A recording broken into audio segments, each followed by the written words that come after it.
1 year ago, our country was dead. Now we have the hottest country anywhere in the world by far. And that was told to me by every leader of NATO, which they do whatever I want. That was told to me by the King of Saudi Arabia, by the leaders of UAE, by the leader of Qatar, by many. We were a dead country 1 year ago. Today we're the hottest country anywhere in the world, and I'm very happy to help. But if you're not happy in the U.S., if you're complaining all the time, very simply, you can leave. You can leave right now. Without the United States, everything in the world would die. It's true. It's so powerful. It's so big, and I made it really big. More than half the smartphones in America are iPhones. Roughly 80% of those are made in China. The F-35 jets that dominate the U.S. Air Force rely on rare earth components. Guess who controls most of those too? Yes, China. They're getting absolutely hammered in China. And, they're sending boats, the biggest boats in the world, carrying cargo like nobody's ever seen before. These are the biggest boats in the world, biggest cargo ships in the world. And they're coming and they're turning around in the Pacific Ocean. China says it's ready to fight until the end in any type of war with America. The comment, posted on X by the Chinese embassy in Washington, came after President Trump doubled his previous tariffs on Beijing, taking them to 20%. $40 million to improve the social and economic inclusion of sedentary migrants. Nobody knows what that is. $8 million to promote LGBTQI+ in the African nation of Lesotho, which nobody has ever heard of. $60 million for indigenous peoples and Afro-Colombian empowerment in Central America. $60 million. The old relationship we had with the United States, based on deepening integration of our economies and tight security and military cooperations, is over. We're buying oil from Venezuela. When I left, Venezuela was ready to collapse. We would have taken it over. We would have gotten all that oil. It would have been right next door. But now we're buying oil from Venezuela, so we're making a dictator very rich. Can you believe this? Nobody can believe it. You know where the oil, their oil is garbage. It's horrible. The worst you can get, tar. It's like tar. And to refine it, you need special plants. Again. Meanwhile, 80% of the world's air conditioners are made in China. 3/4 of imported fans come from there as well. So do most of America's dolls, bikes, and toys. That kind of reliance makes any trade war sting. China doesn't need the U.S. as badly as Trump assumed. Only 14% of China's exports go to the U.S. A short time ago, the U.S. military carried out massive precision strikes on the 3 key nuclear facilities in the Iranian regime. A senior Iranian lawmaker now reporting that in what they call a decisive response to U.S. aggression against, again, what they call Iran's peaceful nuclear facilities, the Iranian parliament has voted to close the strategically vital Strait of Hormuz. Worse still, China's got hidden weapons. They control nearly half of the ingredients in antibiotics used in the U.S. They hold vast amounts of U.S. debt, and they've had a trade war playbook ready for years. America is retreating from the global stage. How Trump's 2025 policies are actually boosting China. While Nelson Mandela's legacy showed diplomacy and reconciliation, and how they can build global influence, today America is stepping back from the world stage. Since January 2025, Trump's policies have isolated the United States, intentionally or not. And China is stepping into the void. De-dollarization is coming. Politicians in the US are already freaking out about the prospect that they won't be able to punish other countries using the supremacy of the dollar. Brazil, in our hemisphere, largest country in the Western Hemisphere south of us, cut a trade deal with China. They're going to, from now on, do trade in their own currencies, get right around the dollar. They're creating a secondary economy in the world, totally independent of the United States. But what does this mean for America's economy, its global leadership, and security? Let's break it down. Diplomatic isolation. President Trump's rhetoric and actions have strained international alliances, ridiculing NATO, undermining the United Nations, and withdrawing from the World Health Organization, has sent a clear message. The United States no longer prioritizes multilateral cooperation. So what are the short-term implications?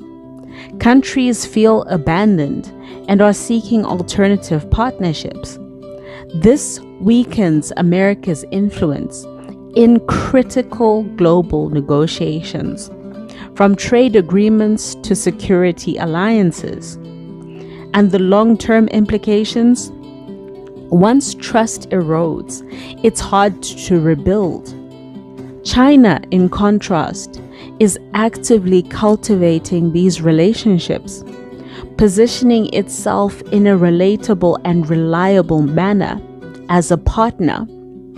During COVID, for instance, China distributed vaccines free to over 100 countries, winning goodwill that America forfeited through its withdrawal from the global health initiatives. Trade and economic isolation. President Trump's administration has imposed tariffs on allies like Canada, while simultaneously emphasizing domestic production and supply chain independence. On paper, this is America first, but in reality, it has consequences. In the short term, imports from Canada and other partners will slow down, raising the cost of goods for American consumers. Trade partners will look elsewhere, to Europe, to Asia, to Africa, and China will definitely become an alternative supplier. So what does this mean in the long term? It means as trade partners diversify, America's influence over global trade norms will diminish. China is stepping in as the central hub for manufacturing and exports, capturing the market share that America is abandoning. Meanwhile, by tightening immigration policies and visa access, America risks losing talent crucial for innovation. While European visa fees rise to America, highly skilled workers from Africa, Asia, Latin America, and Europe may bypass the United States, reducing the long-term competitiveness of American industries. In terms of the military and geopolitical moves, aggressive policies like bombing Iran without strategic planning around the Hormuz Canal have short-term shock value but long-term risks.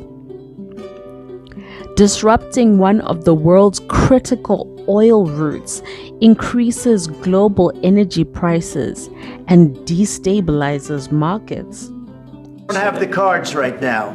With us, you start having cards. Right now, you don't. You're playing cards. You're playing cards. You're gambling with the lives of millions of people.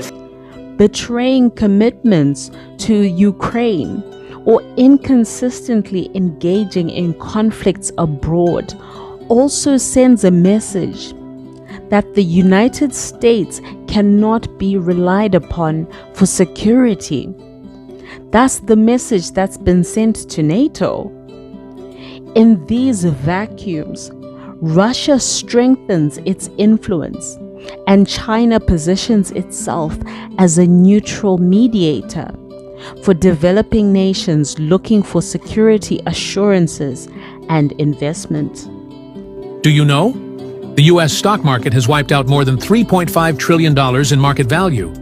NASDAQ 100 index has plunged about 8.5%, while S&P 500 index is down about 5.3% year to date. The Magnificent Seven stocks led the decline. Here are the top 3 stocks with the largest market capitalization wipeout. Number 1 is the Nvidia. Nvidia's market cap has declined by about $680 billion this year till now. The stock has plunged about 20.55% year to date. Number 2 is the Tesla. Tesla's market cap has declined massively by about $542 billion this year till now. The stock has plunged about 41.68% year to date. Number 3 is the Amazon. Amazon's market cap has declined more than $300 billion this year till now. The stock has plunged about 12.72% year to date.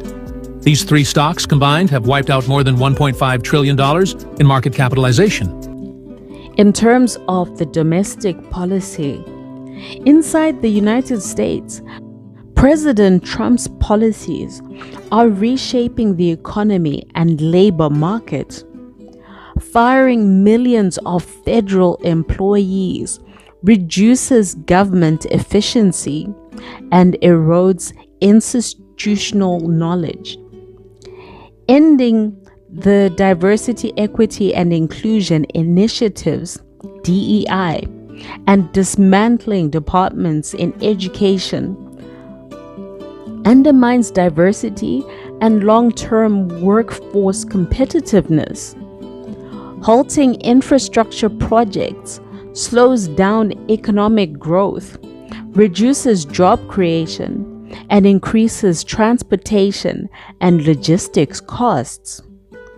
In the short term, job losses in federal and associated sectors reduced public services and slowed infrastructure maintenance. This passport, the U.S. passport, is not what it used to be. It now ranks 10th on the Henley Passport Index, its lowest position in the 20 years they've been keeping track. The most powerful passports, Singapore, Japan, South Korea, they offer access to more than 190 countries visa-free or with visa on arrival. The U.S., 182. Still strong, much better than Afghanistan at the bottom with just 25. But back in 2014, the U.S. passport was tied for number 1 with the UK and others. Since then, it's been on a steady decline and is now on the verge of falling off the top 10 altogether. In the long term, the impact is a less educated, less diverse workforce, weakened infrastructure, older and dilapidating infrastructure, and lower economic resilience compared to competitors like China, which continue investing heavily in infrastructure, both domestically and abroad. In terms of America's policies for Africa and the global South, Trump's America First policies aren't just about America anymore, and the silence from our own leaders, deafening.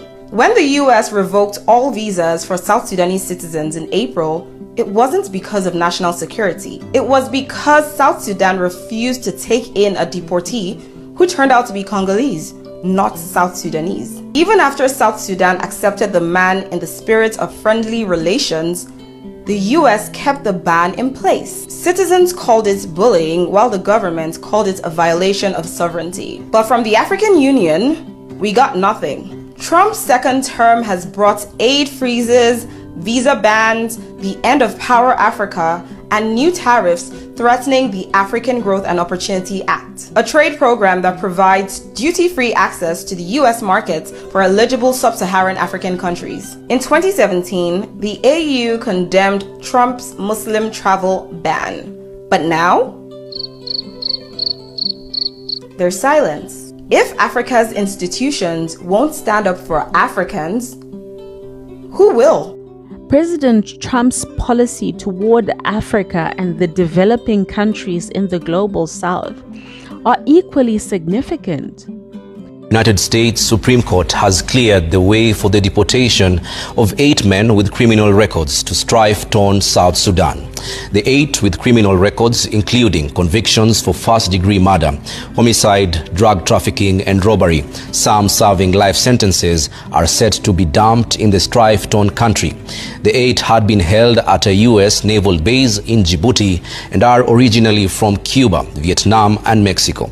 The controversial ruling follows the High Court's decision last month to allow the Trump administration to resume deporting immigrants to countries other than their home.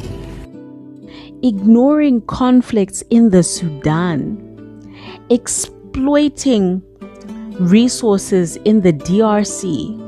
The signing of a historic peace agreement between the Democratic Republic of the Congo and the Republic of Rwanda.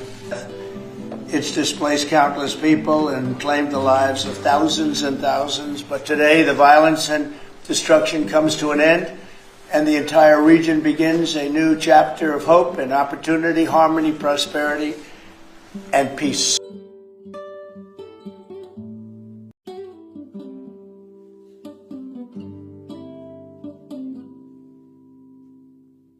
And a lot of our companies are in both of these countries now, especially since we've been getting along so well. It's probably the way we were brought together, and we have a lot of our big companies are there, between rare earth and all of the other things that they do in Africa, which is very greatly expanding, especially in these two countries. And destabilizing leaders like Traore in Burkina Faso not only hurt these nations, but also cede influence to China.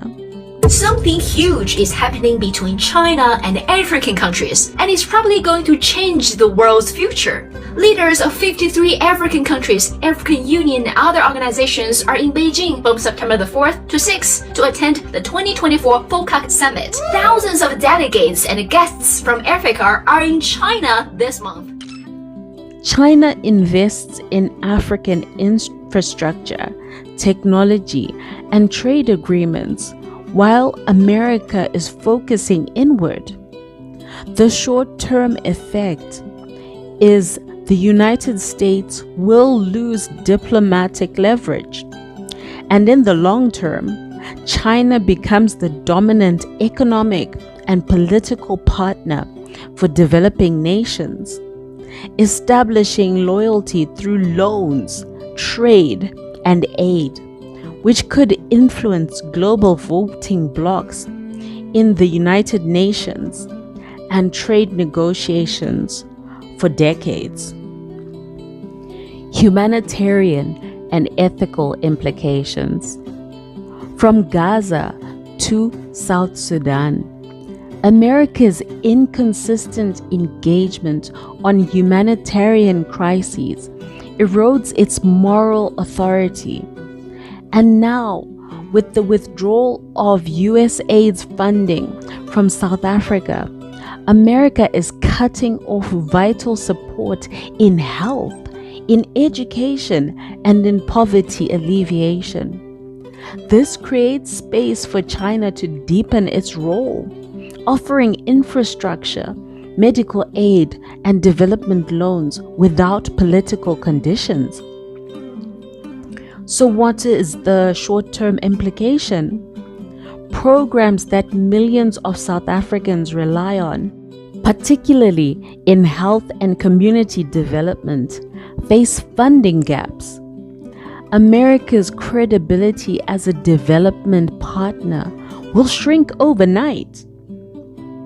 And the long-term implications are that as America's aid dries up to the global south, China will fill the void, gaining long-lasting influence in Africa. The global south will begin to view Beijing, not Washington, as the more dependable ally. This shift reinforces the perception of America as unreliable, while China consolidates both soft power and economic leverage in Africa. So what does this mean overall? As President Trump's policies in 2025, whether intentional or as a result of an inward focus, have far-reaching consequences. In the short term, Americans face higher prices, unemployment, and less access to skilled global talent. While in the long term, America's influence is waning. Trade partners are diversifying, and China is emerging as the dominant global power. The question is no longer if America can regain its influence. It's whether it can rebuild trust and partnerships that were eroded while China strengthened its global foothold. The choices made now will shape the world order for decades to come. The Chinese administration recognizes this. However, the American administration does not appear to have seen this. If you believe global leadership matters and that policies today are shaping tomorrow's world order, let's talk about it. Drop your thoughts in the comments. Do you think America can bounce back, or does America not want to bounce back? And has China taken over America's position? Please don't forget to hit like if you enjoyed this breakdown and if you enjoyed this new perspective. Share it with someone who needs to see the bigger picture. And also please subscribe for more deep dives into the way the world is shifting